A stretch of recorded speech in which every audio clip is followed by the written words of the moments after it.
So it's 3 a.m. I can't sleep.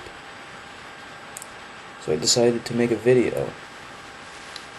And I wanted to discuss... Well, not discuss. I'm not here to discuss anything. It's 3 a.m. and I'm tired. You know, it's funny, I'm tired, but I can't sleep. Did you ever get like that? You know, you're tired, but you can't sleep. And, you really can't do anything with yourself except, you know, just kind of stay up in this groggy haze. Well, it's okay. Because I want to tell you, my good friends out there, about a story.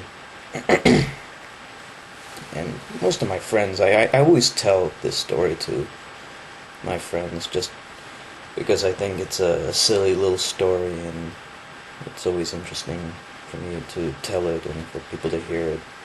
At least I think it is. When I was in kindergarten, I was a really shy kid.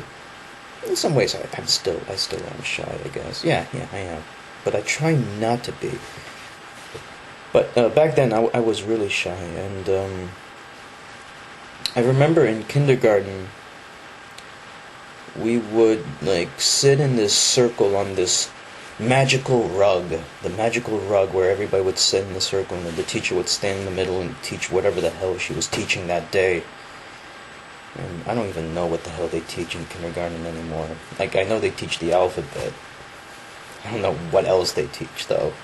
But she was teaching something. And I remember I wasn't paying attention to whatever the fuck she was saying. But she would ask questions, and whenever she asked a question, everybody immediately raised their hands. I guess it was like, or maybe she wasn't asking a question, but she wanted the kids to do something that was desirable. And so, even though I wasn't paying attention, when the teacher asked something, I kind of instinctively raised my hand because everybody else was doing it. And I thought, well, this is something that's good, so everybody else is raising their hand, so I'm going to do it too. Like a fucking idiot I was. A follower. Well, I mean, you can't blame me, I was a kid. So the teacher asked something, and I don't know what it was. To this day, I still don't know what the hell she asked. And of course I raised my hand. I didn't think she was going to call on me, but she did. I felt like a chill go through my spine. I was so scared because I had no idea what she wanted me to do. But I was expecting her to explain. Then she handed me a piece of chalk. And it was funny because in kindergarten they had these big fat pieces of chalk. I think she called them train chalk. Train chalk, because it was a big fat piece of chalk. So she handed me the big fat piece of chalk. And I held it. I had no fucking clue what to do. She just handed it to me. So I did the only thing I could do. I just walked away. I walked away from the group of kids on the rug. And when I was walking away, one of the kids said, "Where is he going?" And I think the teacher said, "Oh no, he's just going to..." I couldn't hear exactly what she said, but she said something along the lines of, "Oh no, he's just going to blah blah blah blah blah." And I figured, oh good, the teacher knows what I'm doing. That's funny because even I don't know what I'm doing. And I walked away. I just panicked. And what I did was I walked away. I went to the cubbies. That's these little wooden compartments where we kept our backpacks in. I went to the cubbies. I took out my backpack and I shoved a piece of chalk in the bag. I closed it up and I just kind of waited there for a little while. And then, after a few seconds, or it might have been like 30 seconds, I walked back to the group. And by the time I walked back, the teacher had gone on to talking about something else. And what I did was completely forgotten by that point. And I was so relieved because I was so embarrassed.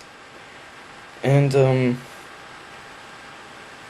Yeah, for the longest time, like I always remembered this thing that I did, and for the longest time I didn't know why I did that. Um,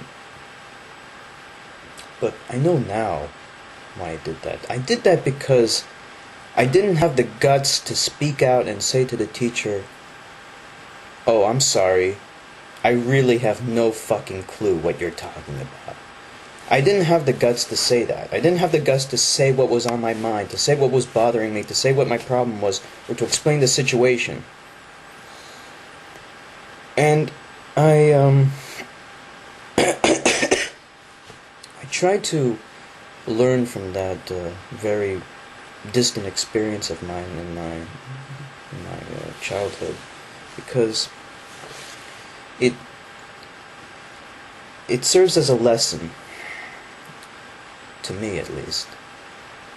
Being shy and keeping things to yourself, it only serves to hold you back, and it people can't read your mind.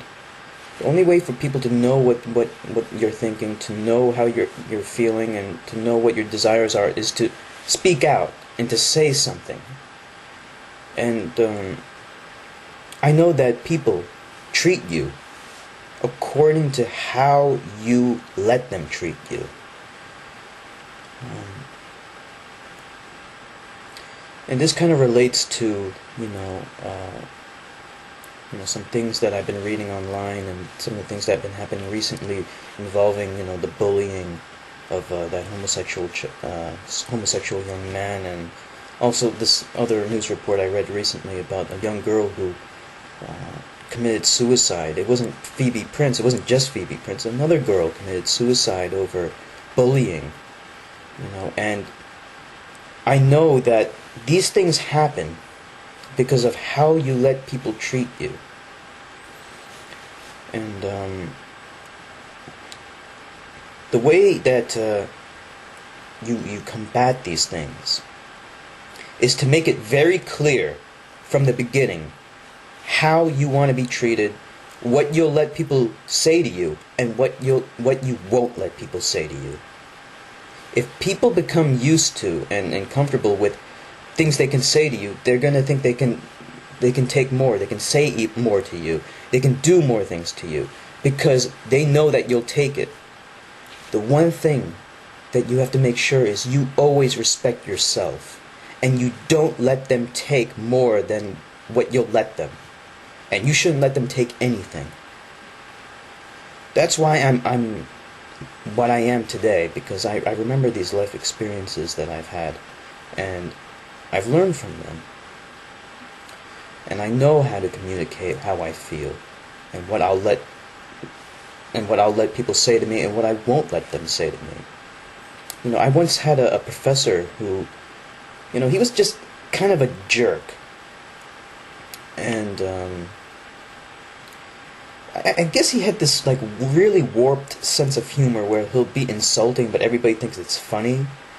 I remember for the final, he said some important instructions regarding the final on how to do it, and I didn't hear it because he was mumbling, and I thought it was very important for me to know what he said, so I asked him to repeat himself.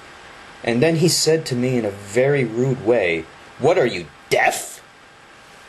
You don't pull that kind of bullshit on me. But when he said it, some stupid kids around me started laughing, because they thought that this was part of his sense of humor, and it probably was. He was probably making a joke. But after the final, I went up to him and I said to him very distinctly, "I did not appreciate what you said to me before. I did not like that." And he said, "Oh, what are you talking about? What phrase?" And I told him very specifically, when you said to me, "What are you, deaf?" I did not appreciate that. I found that insulting. And he apologized for that. He knew right away that I'm the kind of guy that you can't fuck with. You can only fuck with people if they'll let you fuck with them. Don't let them fuck with you. Speak out and say your mind. That's the best way you can ever combat harassment or bullying. By respecting yourself.